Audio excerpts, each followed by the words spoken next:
Dumb son of a. Yes, yes. I can't believe I'm using these words, but these are not my words. These are the words of former President Trump talking about the leader of the Republican Party in the United States Senate, the Senate Minority Leader Mitch McConnell. I can tell you that former President Trump and the Senate Minority Leader Mitch McConnell are not best friends. Here's the headline from Politico. It's not every day that you see a headline like this, folks. From Politico. Dumb son of a. Former President Trump rips McConnell at Mar-a-Lago. He was actually speaking at an event, at a donor event for the Republican Party at Mar-a-Lago on Saturday night. And this is just unbelievable, some of the comments from the former president. According to reporting from Politico, Trump veered off his prepared remark during a roughly 50-minute speech before several hundred well-connected Republican donors at his resort, saying he was disappointed in former President Mike Pence, calling last year's presidential election a fraud and mocking Dr. Anthony Fauci. In the meantime, folks, reactions are already emerging from the Republican Party. You'll see this other headline from Politico. Republicans are not pleased with Trump's quite shocking Mar-a-Lago speech. The Arkansas governor, Asa Hutchinson, said, "We need unity." This is what Hutchinson said. "Anything that's divisive is a concern and is not helpful for us fighting the battles in Washington and at the state level." In some ways, it's not a big deal what he said, but at the same time, whenever it draws attention, we don't need that. We need unity. Basically, Hutchinson is saying, look, former President Trump is going to say what he's going to say, but it does not help the cause of the Republican Party, because what helps the cause of the Republican Party is looking out into the future and winning elections and getting people to vote for them. In fact, this sentiment was echoed by former New Jersey Governor Chris Christie, who's a Republican and who's a staunch supporter of former President Trump, and we'll check out that segment later on in this episode of Ignition Time.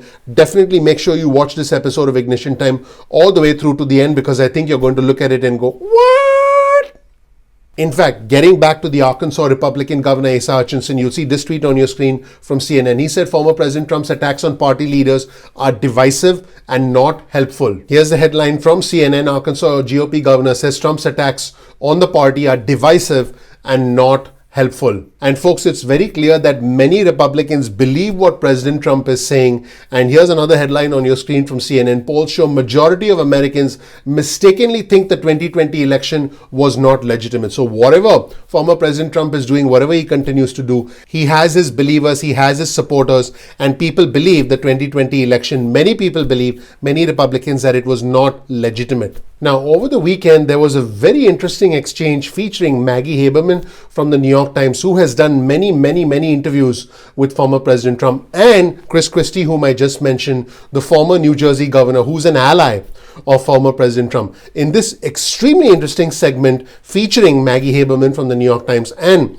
former New Jersey Governor Chris Christie, the Republican, Maggie Haberman said that the attacks by former President Trump on the Republican leadership were, in her words, breathtaking. She said it was quite unbelievable what he was doing. And Chris Christie said that Trump is the leader of the Republican Party and he should start to focus on the future, because if he doesn't, then the Republican Party can lose votes, can lose elections. And he even alluded to the fact that former President Trump will start to lose his influence if he does not start to focus on the future. Very interesting comments. Let's roll the tape and hear from Maggie Haberman from the New York Times, as well as the former governor of New Jersey, Chris Christie. Let's watch. Couple of months, but he still has a lock behind the scenes on the Republican Party. Big Republican conference in Mar-a-Lago over the weekend. Spent as much time attacking Republicans as Democrats. Absolutely. He spent as much time attacking Mitch McConnell as he did talking about the future of the party or any kind of forward-looking vision. It's really breathtaking. This was a Republican National Committee donor event, and that is where he chose to attack the most prominent Republican who exists in the country at the moment. Also continued to attack Mike Pence, the former vice president whose life was threatened on January 6th. This is the dilemma Republicans have, or some Republicans, not all, but there are Republicans willing to criticize him. There are any other number of Republicans who went down to kiss the ring at Mar-a-Lago. And as long as that is going to happen, Trump is going to retain a presence in the party. He's still the most sought after endorsement in the party. Well, he's still the leader of the party. Right. I mean, that's a fact. And that's with any former president when the other party takes Jimmy over. Carter. Well, look, Carter was a real exception, I think, because the American people had so clearly rejected him in 1980. I mean, you didn't have that clear rejection here in 2020 as you did 40 years earlier. Reagan won 40. Reagan won 40 states, in 1980. So it was a pretty clear rejection. But look, here's what Republicans need to do. The way you lose elections is to talk about the past. The way you lose elections is to look in the rearview mirror and act that way. Voters want you talking about the future. We need to stop attacking each other, and we need to talk about the future and contrast ourselves to the Democrats. And if President Trump is able to figure out how to do that, great, join the chorus. But if he isn't, now we're only 11 weeks in, so I'm not ready to just say this is the way it's going to be for the next 2 years. But if he's not able to do that, then he's going to diminish himself in the future role he's going to have in the party. And if you thought that was interesting, there is a character who is trying to get into former President Trump's orbit, and there was some reporting that this individual tried to get a blanket pardon from former President Trump. I'm talking about the Republican Matt Gaetz, who's in the middle of a rather big scandal right now. Let's show you this headline from CNN. Embattled Florida Congressman Matt Gaetz has denied a meeting with former President Trump. Keep in mind that he was one of former President Trump's biggest supporters. In fact, let's take a look at Matt Gaetz in action, basically saying, hey, they're not coming after me, they're coming after you. I don't know what exactly he's referring to, but I think the response from Chris Christie about Matt Gaetz saying, hey man, I got news for you, they are coming after you, is extremely interesting. Let's roll the tape and see the walls closing in on Congressman Matt Gaetz, an important ally, a former ally, I would say, of former President Trump, and how the isolation of Matt Gaetz is indicative of the future of the Republican Party as it attempts to redefine itself in a post-pandemic world, in a new world as the midterm elections in 2020 become the main focus for the Republican Party. Let's roll the tape and check out the Matt Gaetz scandal. So when you see the leaks and the lies and the falsehoods and the smears, when you see the anonymous sources and insiders forecasting my demise, know this: they aren't really coming for me. They're coming for you.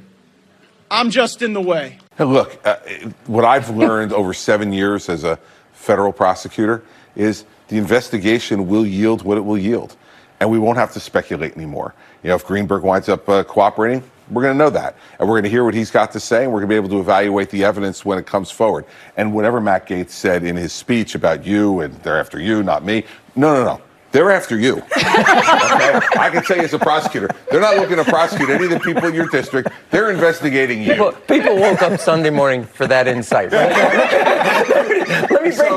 back to your coffee, relax. They're not looking for you. Look at that guy over there. For everybody in his district in Florida, rest easy. They're not after you. They're after him. So sometimes when I look at this, folks, I ask myself, who has more crazy, the Republicans or the Democrats? I got to tell you, both the parties have their fair share of crazies, but I got to tell you, some crazies are a little bit more cuckoo than others. One of them is the Texas Senator John Cornyn. Here's a tweet from John Cornyn where he says the president, meaning President Biden, is not doing cable news interviews. Tweets from his account are limited, and when they come, unimaginably conventional.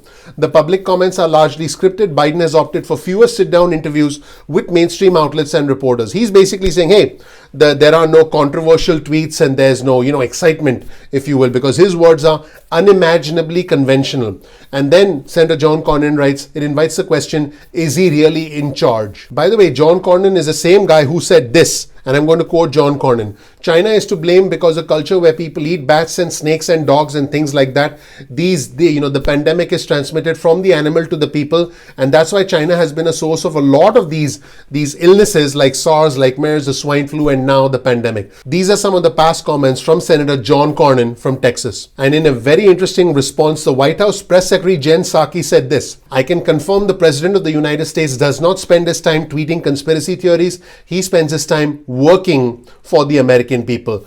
Quite the response from the White House Press Secretary Jen Psaki. In fact, let's roll the tape and check out what she said. Cornyn called Joe Biden's tweets unimaginably conventional and said that his comments were largely scripted and questioned whether he was really in charge. Does the White House have any reaction to that? Well, I can confirm that the President of the United States does not spend his time tweeting conspiracy theories. He spends his time working on behalf of the American people. Now, if you thought that was an episode of the DC Comedy Hour, we're not done yet. The former House Speaker John Boehner, who's a Republican from Ohio, said he has zeroed in on the Senator Ted Cruz, who's a Republican from Texas. He zeroed in on Ted Cruz in his new book because, I quote, he has been stirring up some of the crazies in my own caucus. So yes, this is a Republican, former House Speaker, talking about one of the Republican senators, essentially stirring up the crazies amongst the Republicans. Yeah, it doesn't get crazier than this. Let's roll the tape and hear from the former House Speaker